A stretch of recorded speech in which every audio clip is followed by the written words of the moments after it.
রাসূল সাল্লাল্লাহু আলাইহি সাল্লাম বললেন, গলায় তাবিজ ঝুলানো শিরক, মান তাআল্লাকা তামিমা ফাকাদ আশরাকা। কে যদি তাবিজ ঝুলায় তাহলে ও শিরক করলো। যে কোনো তাবিজ, যে কোনো মাদুলি, কোরআন মাজিদের আয়াত লিখে তাবিজ ঝুলালে ডবল অন্যায় হয়। কোরআন মাজিদ কারো গলায় ঝুলে পায়খানায় যাওয়ার জন্য আসেনি, গলায় ঝুলে পেশাবখানায় যাওয়ার জন্য আসেনি। যে কোনো অন্যায় করবে কোরআন মাজিদের আয়াত গলায় করে, এটা নয়। এদেশের কোরআন মাজিদের প্রথমে দেখবেন কতগুলি নকশা করা আছে, এই নকশার তাবিজ ঝুলালে এই হয়। এদেশে যারা কোরআন ছাপাচ্ছে, এরকম আকীদা যারা রাখে, এরাও মুশরিক। এই পাতাগুলি ছিঁড়ে ফেলতে হবে। এরকম কোরআন ছাপায় যারা, তাদের বিরুদ্ধে যত দূর শক্তি প্রয়োগ করা সম্ভব তা করার জন্য চেষ্টা করতে হবে। এরা জাতিকে ধ্বংস করছে, আপনাদের ধ্বংস করছে, মুসলমানকে ধ্বংস করছে এক মিথ্যে কৌশলে, শিরক করে শিরক করিয়ে। বায়সাতের পাগড়ি বেঁধে যদি কোরআন মাজিদের আয়াত দিয়ে জুব্বা পরে আল খাল্লা পরে যদি তাবিজ লিখে দেয়, তবুও তা শিরক হবে। সাবধান থাকবেন। রাসূল সাল্লাল্লাহু আলাইহি সাল্লাম বলেন, মান আতা আররাফান ফাসালাহু ফাসাদ্দাকা বিমা কালা লাম তুকবাল লাহু সালাতান 40 লাইলা। কেউ যদি কোনো গণকের কাছে যায়, তারপর গণককে কিছু জিজ্ঞাসা করে, আমার টাকা হারিয়ে গেছে দেখেন তো, বা এই জিনিস হয়েছে একটু দেখেন তো, তার বলা কথাকে যদি বিশ্বাস করে, আল্লাহর নবী বলেছেন 40 দিন তার ইবাদত কবুল হবে না। 40 দিন তার সালাত কবুল হবে না। গণকের কাছে যায় যে যারা, তারা মুশরিক। আল্লাহ রাসূল বলছেন, মান আতা আররাফান ফাসালাহু। কেউ যদি গণকের কাছে আসে, এরকম লোকের কাছে আসে, ভাগ্য পরীক্ষা করে, তার হারিয়ে যাওয়া জিনিসকে জানতে চায়, তাহলে কোরআন মাজিদকে অস্বীকার করলো, মুহাম্মদ সাল্লাল্লাহু আলাইহি সাল্লামকে নাকচ করে দিল, ও যেন নবীকে অস্বীকার করলো, কোরআন মাজিদকে অস্বীকার করলো। মহা পাপী, বড় পাপী যারা এরকম করে, যারা গণকের কাছে যায়, তারা বড় মুশরিক। সাবধান থাকতে হবে। রাসূল সাল্লাল্লাহু আলাইহি সাল্লাম বলেন, মান হালাফা লিগাইরিল্লাহ ফাকাদ আশরাকা। কেউ যদি আল্লাহ ব্যতীত অন্যের নামে কসম খায়, তাহলে শিরক করলো। কেউ যদি আল্লাহ ব্যতীত অন্যের নামে কসম খায়, তাহলে শিরক করলো। কেউ যদি 2 চোখের কসম খায়, তাহলেও সে মুশরিক। কেউ যদি মায়ের কসম খায়, তাহলেও সে মুশরিক। মায়ের কসম খাওয়া যায় না, কোরআন মাজিদে হাত রেখে কসম খাওয়া যায় না, মসজিদে ঢুকে কসম খাওয়া যায় না, ছেলের মাথায় হাত রেখে কসম খাওয়া যায় না। ছেলের মাথায় হাত রেখে কসম খাওয়া শিরক। এইভাবে হাত চালিয়ে ভাগ্য পরীক্ষা করা শিরক। টিয়া পাখির মাধ্যমে ভাগ্য পরীক্ষা করা শিরক। হাতে দাগ দেখে ভাগ্যের কথা বলা শিরক। রাত্রে ঘরের আবর্জনা ঝাড়ু দিয়ে বাইরে নিক্ষেপ করা যায় না, এই মন্তব্য শিরক। রাত্রে গাছের ফল পড়া যায় না, এই ধারণা শিরক। রাত্রে মানুষকে বাকি দোকানের জিনিস বাকি বিক্রয় করা যায় না, দেওয়া যায় না, এই ধারণা শিরক। রাত্রে মানুষকে জিনিস কর্জ দেওয়া যায় না, এই ধারণা শিরক। সকালে সকালে দোকানের জিনিস বাকি বিক্রয় করা যায় না, এই ধারণা করা শিরক। অপবিত্র অবস্থায় ঘর ঝাড়ু দেওয়া যায় না। আপনার স্ত্রী, আপনার বৌমা অপবিত্র অবস্থায় ফরজ গোসল না করে ভাত রান্না করতে পারে না, ঘর ঝাড়ু দিতে পারে না, এইগুলি ধারণা করা শিরক। আপনার স্ত্রী, আপনার বৌমা অপবিত্র অবস্থায় ফরজ গোসল না করে সব কিছু করতে পারে, ঘর ঝাড়ু দিতে পারে, ভাত রান্না করতে পারে, ভাতের পাতিল থেকে ভাত বের করতে পারে, মানুষকে খাবার দিতে পারে, পারে না নামাজ পড়তে, সালাত আদায় করতে, পারে না কোরআন তেলাওয়াত করতে, এ ব্যতীত যা কাজ আছে সবকিছুই করতে পারে। দিনাজপুরের জনৈক হেডমাস্টার আমাকে বলছেন, আব্দুল রাজ্জাক সাহেব, একটা গোপন জিজ্ঞাসা আপনার কাছে করছি, মনে কিছু নিয়েন না। আমরা অপবিত্র অবস্থায় রাত্রে ঘুম থেকে উঠে বা বিছানা থেকে উঠে হাতে রুমাল জড়াই। হাতে রুমাল জড়ানোর পরে ওই যে দরজাতে যে খিল আছে, বন্ধ করা আছে খিল, ওটা বুঝেন কি? ওই খিলটা হাতে গামছা জড়ানো অবস্থায় খুলি, কেননা এ হাত যদি কাঠের সাথে লেগে যায় তাহলে কাঠ অভিশাপ করবে। একজন হেডমাস্টারের কি আকীদা! তারপরে বললেন, এই যে বাড়ির বাহির পর্যন্ত, স্যান্ডেল পর্যন্ত চকি থেকে নিয়ে এখানে চটছালা বিছিয়ে রেখেছি, অপবিত্র অবস্থায় যদি পা মাটিতে রেখে দিই তাহলে মাটি অভিশাপ করবে। এই জন্য বিছান থেকে স্যান্ডেল পর্যন্ত চটছালা বিছিয়ে রেখেছি, চটছালার উপর দিয়ে গিয়ে স্যান্ডেল পরব। একজন মাস্টারের আকীদা এরূপ। এই দেশে এরকম আকীদা চলে। গরুকে লাথি মারা যায় না, এই ধারণা শিরক। ধানের উপর দিয়ে জুতা পায়ে দিয়ে হাঁটা যায় না, এই ধারণা শিরক। হাত থেকে গ্লাস পড়ে গেলে কুটুম্ব আসতে পারে, এই ধারণা শিরক। ঘরের উপরে কাক ডাকছে কেউ আসতে পারে, এই ধারণা শিরক। তুলসীর গাছ উঠিয়ে ফেললে বা তুলসীর গাছ ভেঙে ফেললে বা তাতে লাথি মারলে ক্ষতি হতে পারে, এই ধারণা শিরক। এমন দুনিয়াতে কাজ ও কর্ম আছে যেগুলি করলে এই হতে পারে, এই হতে পারে, এরকম নামে যত মন্তব্য আছে এইগুলি সব শিরকের অন্তর্ভুক্ত। সাবধান থাকুন। রাসূল সাল্লাল্লাহু আলাইহি সাল্লামের ভাষায় বোঝা যাচ্ছে ছবি ও মূর্তি হচ্ছে শিরকের উৎস। আল্লাহ রাসূলের কথাই বোঝা যাচ্ছে ছবি ও মূর্তি হচ্ছে শিরকের উৎস। আলী রাদিয়াল্লাহু তাআলা আনহু বলেন, রাসূল সাল্লাল্লাহু আলাইহি সাল্লাম এক বৈঠকে বললেন, আলী লা তাদু তিন সালান ইল্লা তামস্তাহু ওয়ালা কাবরান মুশরিফান ইল্লা শাওয়াইতাহু। আলী তুমি ছাড়বে না কোনো উঁচু কবর, সবকে ভেঙে সামান করে দাও। আলী তুমি ছাড়বে না কোনো ছবি মূর্তি, সবকে ভেঙে খান খান করে দাও, চৌচির করে দাও। বাড়িতে যে নেতা নেত্রীর ছবি ঝুলে রেখেছেন, এরকম ছবিকে সম্মান করা শিরক। পিতামাতার যে ছবি আপনি বাড়িতে ঝুলে রেখেছেন, এরকম ছবিকে সম্মান করা শিরক, ছবিকে মূল্যায়ন করা শিরক।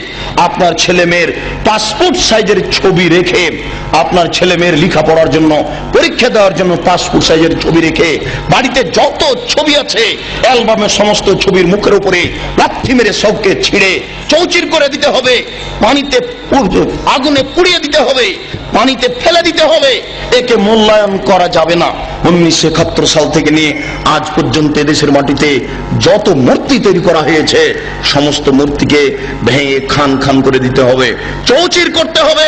আপনি না পারলে আপনার ছেলে করবে, আপনার ছেলে না পারলে তার ছেলে করবে। কেউ যদি ভাঙতে না পারে, তাহলে যেদিন ঈসা আলাইহিস সালাম আসবেন, সেদিন এদেশের ছবি মূর্তিকে লাথি মেরে ভেঙে চৌচির করে দিবেন। সেদিন কোনো মায়ের বেটা ঠেকাতে পারবে না। কেন? আল্লাহ রাসূল বলেছেন, ইয়াদখুলুল ইসলাম ফিকুল বাইতি মাতারিন ওয়াবারিন ওয়াইজ্জি আজিজিন ওয়া জুল্লি জালালিন। প্রত্যেক ইটের বাড়িতে ইসলাম প্রবেশ করবে, প্রত্যেক খড়ের বাড়িতে ইসলাম প্রবেশ করবে, শহরের বাড়িতে ইসলাম প্রবেশ করবে, গ্রামের বাড়িতে ইসলাম প্রবেশ করবে, সম্মান সহকারে না অপমান সহকারে। সবাই যদি ইসলাম মেনে নেয় তাহলে মর্যাদার হানি হবে না, আর যদি ইসলাম না মানে তাহলে পিটিয়ে ইসলাম গ্রহণ করতে বাধ্য করা হবে, ব্যক্তিকেই পিটিয়ে বাধ্য করা হবে। তাহলে ছবি মূর্তিকে সে সম্মান দেবে কি করে? ছবি মূর্তিকে সম্মান করা শিরক, মূল্যায়ন করা শিরক। আজ এখান থেকে উঠে বাড়িতে ঢুকে শোকে যে যত পুতুল আছে, যত ছবি মূর্তি আছে, আপনার আমেরিকা থেকে আনা যদি সোনার হরিণ হয়, তবু লাথি মেরে ভেঙে চৌচির করতে হবে। ওকে মূল্যায়ন করা যাবে না। ছবি মূর্তিকে মূল্যায়ন করা শিরক। জন্মদিবস পালন করা শিরক, মৃত্যু দিবস পালন করা শিরক, 16 ডিসেম্বর পালন করা শিরক, 21শে ফেব্রুয়ারি পালন করা শিরক, 26শে মার্চ পালন করা শিরক, পহেলা বৈশাখ পালন করা শিরক, কবরে ফুল চড়ানো শিরক, শহীদ মিনারে ফুল চড়ানো শিরক। 21শে ফেব্রুয়ারি যদি সারা বাংলাদেশের নারী পুরুষ পায়ের জুতা খুলে হাতে ফুল নিয়ে বরকতের কবরে দেয়, শহীদ মিনারে দেয়, তাহলে কি তারা বরকতের 1 পয়সা উপকার করতে পারবে? পারবে না। এই জন্য এরকম জাতিকে আমরা শিক্ষিত জাতি বলি না, এরকম হেডমাস্টারকে আমরা শিক্ষিত বলি না। এরকম জাতির, এরকম হেডমাস্টারের নিপাত হোক, এটাই আমরা চাই। যার দ্বারা জাতি উপকৃত হতে পারে না, যে শিক্ষিত সমাজের দ্বারা জাতি কবরে যায়, জাতির পরকাল হারায়, ওরকম শিক্ষিত সমাজ আমরা চাই না। আমরা চাই শিরক বিদআত মুক্ত সমাজ। যে শিরক বিদআত মুক্ত সমাজে আল্লাহকে সন্তুষ্ট করতে পারবো। অনেক সময় পাপ করলেও আল্লাহ ওরকম অসন্তুষ্ট হন না। শিরক করলে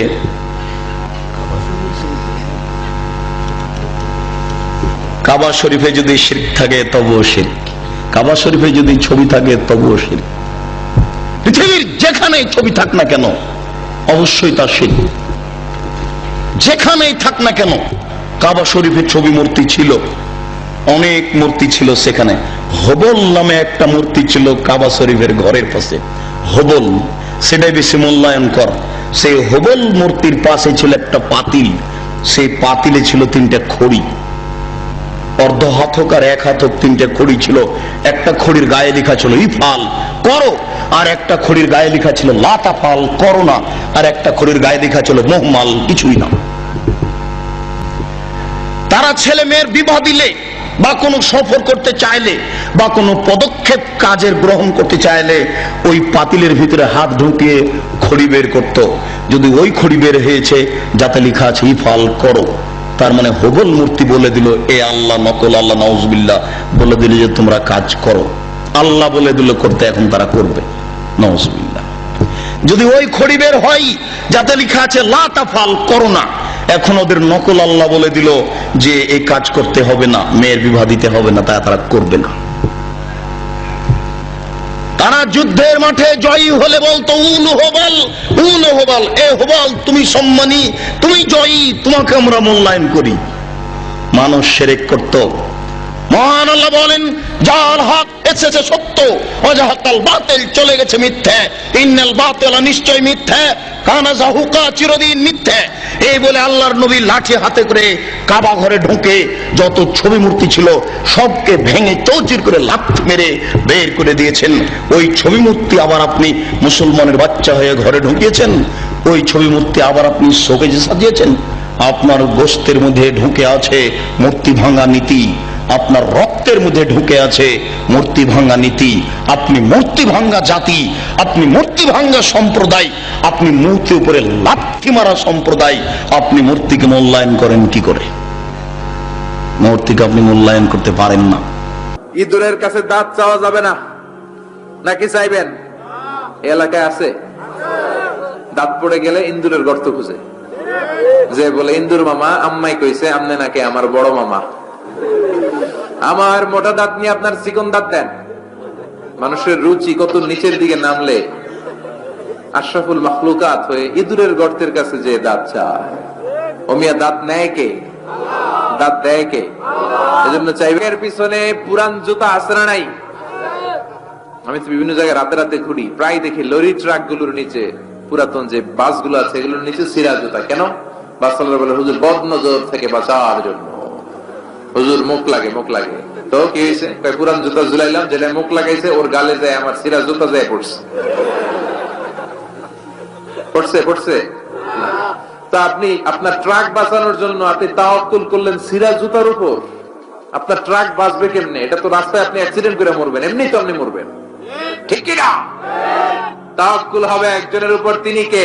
ড্রাইভাররা মাজার দেখলে গাড়ি স্লো করে, আছে না নাই? কেন স্লো করলা? কয় হুজুর বাবা অনেক গরম, গরম বাবা, জোরে চালাইলে আমার গাড়ি উল্টাই দিব, আপনি মইরা যাবেন। তো মাজারে যে শুয়ে থাকে সে যদি গাড়ি উল্টায় দেয়, সে যদি দুর্ঘটনার কারণ হয়, সে যদি মানুষ মারে, ওটা কি বাবা নাকি ডাকাত? ওটা কি বাবা না সন্ত্রাস? এজন্য এগুলোতে বিশ্বাস করা যাবে। বাচ্চাদের কপালে টিপ দেয় কেন? বদনজর থেকে বাঁচবে না। বাচ্চাকে ঘর থেকে বের করার আগে সূরা ফালাক সূরা নাস পড়ে ফু দিবেন, আয়াতুল কুরসি পড়ে ফু দিবেন। বদনজর থেকে বাঁচাবে কে? কালো টিপ দিবেন না তো।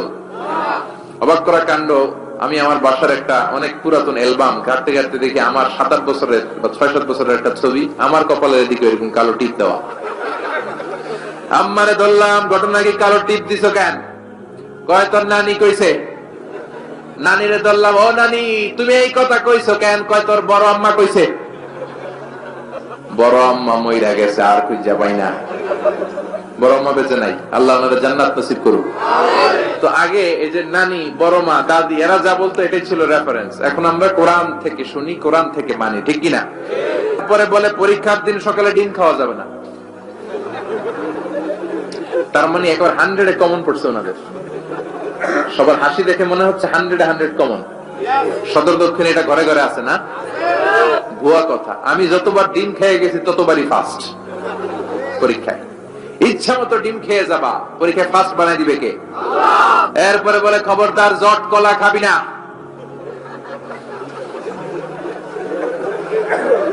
যমজ সন্তান হবে বলে না?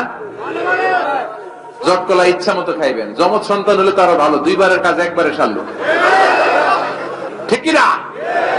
10 মাস 20 মাস একটা মায়ের 2বারে কষ্ট, 2বার সিজার করে পেট কাটো, 50-50 হাজার করে 1 লাখ টাকা, টাকাও বাঁচলো, মায়ের কষ্টও বাঁচলো, ঠিক কিনা?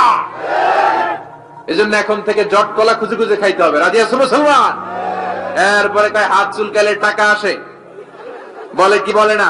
আবার বলে তোর মাথার মধ্যে 2 গিট, তোর বিয়া হইব 2টা। বলে বলে বিশ্ব নেই বলেছেন আল হালাফু বিগাইরি ইসমিল্লাহ, আল্লাহ ছাড়া অন্য কারো নামে শপথ করা, কসম করাও শিরকে আসগার। কিন্তু আল্লাহর নাম ছাড়া অন্য নামে কসম আছে না নাই? কয় হুজুর কোরআনের কসম, হুজুর মসজিদের কসম, কাবার কসম, বিদ্যার কসম, মাথার কসম, মায়ের বুকের দুধের কসম, আর কি কি কসম আছে কোন তো? মাটির কসম, কিসের কসম? ছেলের কসম, ছেলের কসম, মেয়ের কসম, আছে না নাই? আছে না নাই? করা যাবে। কসম কাটলে একজনের নামে কাটবেন, তিনি কে? বিশ্বনবী বলেছেন মান কানা হালিফান লা মাহালাতা ফালিয়াহলিফ বিল্লাহ। কোন ঝামেলায় পড়ে কোন বিষয়কে বেশি গুরুত্ব আরোপ করার জন্য, এমফাসাইজ করার জন্য যদি কখনো কসম কাটতে হয়, একজনের নামে কাটবা, তিনি কে? আল্লাহর নামে কসম হবে, আল্লাহ ছাড়া কারো নামে কসম হবে। এরপর বিশ্বনবী বললেন লা তিয়ারাতা ফিল ইসলাম, ইসলামে তিয়ারা বলতে কিছু নাই, সুলক্ষণ কুলক্ষণ অপয়া কুফা বলতে কিছু নাই। কিন্তু আমরা কথায় কথায় বলি তুই কুফা, ঠিক কিনা? খেলার সময় তুই ঢুকলে মাশরাফি আউট হয়ে যায়, তুই ঢুকলে আমার দলের লোকেরা আউট হয়, বলি না? ভুয়া কথা। ও ঢুকলেও আউট হবে, না ঢুকলেও আউট হবে, ঠিক কিনা? নতুন বউ আসছে বাড়িতে, বৌমারে শাশুড়ি বলে মা একটু চা বানায় খাও। নতুন বৌমা, নতুন বাড়ি, নতুন জায়গা, বুঝে নাই চা বানাতে যে প্রেস্টিজ ভেঙে ফেলছে। এখন তো বউটা তো ভালো না, এটা তো অপয়া, এটা তো কুলক্ষণে, এটা অমঙ্গলে, বলে না? বলে না? এজন্য খবরদার, এগুলো বলা যাবে। মুসলমান বিশ্বাস করে ওয়াল কদর, তাকদীরের উপর, খাইরিহি ওয়া শাররিহি মিনাল্লাহ, ভালো হোক মন্দ হোক একজন করতে পারে, তিনি কে? আল্লাহ। আররাফিন, গণকের কাছে যাওয়া। গণক বাবারা আছে না নাই? গণকদের কাছে যাওয়া যাবে না। কেউ যদি গণকের কাছে যায়, যে যদি কিছু জিজ্ঞেস করে, ওই জিজ্ঞেসকারীর 40 দিনের নামাজ গুলারে বাতিল করে দিবে কে? শুধু জিজ্ঞেস করছেন, যে জিজ্ঞেস করছেন যে আমার একটা সমস্যাটা কি হইতে পারে। গণক তো কোনো ভবিষ্যৎ বলতে পারে না, ভবিষ্যৎ বলতে পারে একজন, তিনি কে? গণকের কাছে যাবেন না, তবে যেতে পারেন এক শর্তে, যে বলবেন গণক বাবা চেম্বার দিয়েছেন কেন, কি হয় এখানে? গণক বলবে আমি সব জানি, আমি ভবিষ্যৎ বলে দিতে পারি, ভবিষ্যতে কি হবে আমি সব জানি। তখনই দিবেন 20 কেজি ওজনের এক থাপ্পড়। থাপ্পড় দিলে যদি সে চটে যায়, রেগে যায়, বলবেন আপনি তো ভবিষ্যৎ জানেন, আমি যে এসে থাপ্পড় দিব তাও তো জানেন, যাই না শুনে কেন থাপ্পড়টা খেলেন, কেন দৌড় দিলেন না, ঠিক কিনা? এভাবে গণকদেরকে সাইজ করার দরকার আছে না নাই? হাতের রেখা দেখে কথা বলে, হাতের রেখায় সব আছে। আপনি যাবেন, ম্যাগনিফাইং গ্লাস ইউজ করে ওরা, মানে ছোট জিনিসকে বড় দেখা যায়, এরকম গ্লাস নিয়ে এক চোখ বন্ধ করে এভাবে দেখবে, আর বলবে তোমার হাতের রেখা অনেক ভালো, তুমি সদর দক্ষিণের পোলা, তোমার কপাল ভালো, এই রেখাটা যদি এই দিক দিয়ে ওদিকে যায়, তুমি কিছুদিনের মধ্যে ইনশাল্লাহ সৌদি আরব, তারপরে কয়েকদিনের মধ্যে বিয়ে করতেছো, অনেক টাকার মালিক হবা, তুমি অনেক বড় নেতা হবা, দেদারসে অনেক কিছু শোনায় দিবে আপনাদের। আসলে সে কিচ্ছুই জানে না, জানে একজন, তিনি তো ছেলে মেয়েদের কোমরের মধ্যে কাইতন বাঁধে না? আপনাদের এলাকায় বাঁধে। হাতের মধ্যে আজমির শরীফের সুতা বাঁধে, সাদা আর লাল কালারের, দেখছেন? আপনাদের এলাকায় তো নাই না? আছে আছে আছে। খবরদার, যুবকেরা যদি হাতে থাকে ছেড়ে ফেলো। এটার উপর তাওয়াক্কুল করবা না, তাওয়াক্কুল করবা কার উপরে? পরীক্ষার রাতে দেখলাম এক ছেলে আজমির শরীফের সুতা নিয়ে ঘুরে, কিরে পরশ না কেন? কই যে সুতা আছে, সুতা আমার এ প্লাস কে ঠেকাইবো, কে ঠেকাইবো? এই যে সুতা দিয়ে এ প্লাস পাবো, সুতা এ প্লাস দিবে? আপনাকে পড়তে হবে, প্রিপারেশন নিতে হবে, আর তাওয়াক্কুল করতে হবে একজনের উপর, তিনি কে? আরো জোরে বলেন, তিনি কে? এজন্য এগুলোর উপর কোনো বিশ্বাস নাই। রাশিফল বিশ্বাস করা যাবে না, গণক বাবার উপর বিশ্বাস করা যাবে না, হাতের রেখার উপর বিশ্বাস করা যাবে না, কারণ হাতের রেখার মধ্যে কোনো ভাগ্য থাকে না। ভাগ্য তো তারও থাকে যার হাত থাকে না। হাত নাই পা নাই এরকম বিকলাঙ্গ মানুষ পৃথিবীতে আছে না নাই? তো যে লোকটা হাত ছাড়া জন্মালো, ওর ভাগ্য আছে না? সুবহানাল্লাহ পড়েন। একটু চিন্তা করলে আপনি সবটা, তাবিজ ঝুলা এতগুলা করে তাবিজ, গলায় এতটি, হাতে এতটি, এদিকে এতটি, আবার কোমরে এতটি, তাবিজের ভারেই তো পোলায় অসুস্থ হয়ে যাবে। সুস্থ হবে কি করে? বিশ্বনবী তাবিজ ঝুলান নাই, বিশ্বনবী ঝাড়ফুঁক করতেন, রুকিয়া, ঝাড়ফুঁক করবেন। বিশ্বনবী হাসান হুসাইনকে ঝাড়ফুঁক করতেন। বুখারীর বর্ণনা, আউযু বিল্লাহি আউযু বিকালিমাতিল্লাহি তাম্মা মিন কুল্লি শাইতানিন ওয়া হাম্মা ওয়া মিন কুল্লি আইনিন লাম্মা। এই দোয়াটা পড়ে বিশ্বনবী হাসান হুসাইনকে ফু দিতেন। বিশ্বনবী তাবিজ দেখলে ছিঁড়ে ফেলতেন, সাহাবারা তাবিজ দেখলে ছিঁড়তেন, আর আমরা তাবিজ ঝুলাই। তাবিজ আপনার কিছু করতে পারে না, করতে পারে কে? কোরআনের আয়াত দিয়ে তাবিজ দেয়া যাবে কিনা এটা একটা ইখতিলাফি মাসালা, কিন্তু নিরাপদ হচ্ছে আপনি তাবিজের কাছেই যাবেন না, আপনি ঝাড়ফুঁক করবেন। আপনার রাত্রেবেলা জিনে ধরে যাতে আপনি সূরা ফালাক সূরা নাস করে ফু দেন, আয়াতুল কুরসি পড়ে ফু দেন, জিনের বাদশাও দিবে দৌড়, ঠিক কিনা? এজন্য আয়াতুল কুরসি পড়বেন, সূরা ফালাক নাস পড়বেন। লাবিদ ইবনুল আ'সাম ইহুদিদের মিত্র বিশ্বনবীকে ব্ল্যাক ম্যাজিক করলো। 4 মাস বিশ্বনবী অসুস্থ, নড়তে চড়তে পারে না। বিশ্বনবী 4 মাসে তাবিজ ঝুলায় নাই। 4 মাস পরে সাইয়েদনা জিবরাইল সূরা ফালাক সূরা নাস নিয়ে নাজিল হয়ে যায়। 2 সূরার মধ্যে 11টা আয়াত। বিশ্বনবীর নিয়ে একটা কুয়ার কাছে যে সাইয়েদনা জিবরাইল বললেন, ও নবী, কুয়ার ঢাকনা তোলেন, দেখবেন একটা চিরুনি আছে। ওই চিরুনির ভিতরে বিশ্বনবী দাড়ি আর চুল নিয়ে এই লাবিদ ইবনুল আ'সাম ইহুদিদের মিত্র 11টা গিট মেরেছে। কয়টা? বিশ্বনবী বললেন, ও নবী, একটা করে গিট খোলেন আর পড়েন কুল আউযু বিরাব্বিল ফালাক। একটা করে আয়াত পড়েন, আপনারে সুস্থ করে দিবে কে? এজন্য সূরা ফালাক সূরা নাস পড়ে ফু দিবেন। জিন ভূতের অশরীর কোন আত্মা যদি আপনার উপর আসর করে, আসর মুক্ত করে দিবে কে? এজন্য সাইয়েদনা লোকমান ছেলেরা সাবধান করে দিলেন, লা তুশরিক বিল্লাহি ইন্নাশ শিরকা লাযুলমুন আযীম। খবরদার আমার কলিজার টুকরা বাজান, শিরক করো না। এই যেগুলো বললাম এগুলো করো না বাবা, এগুলো করা যাবে না। মুসলমান এগুলোতে বিশ্বাস করে না, এগুলোর উপর তাওয়াক্কুল করে না। মুসলমান তাওয়াক্কুল করে একজনের উপর।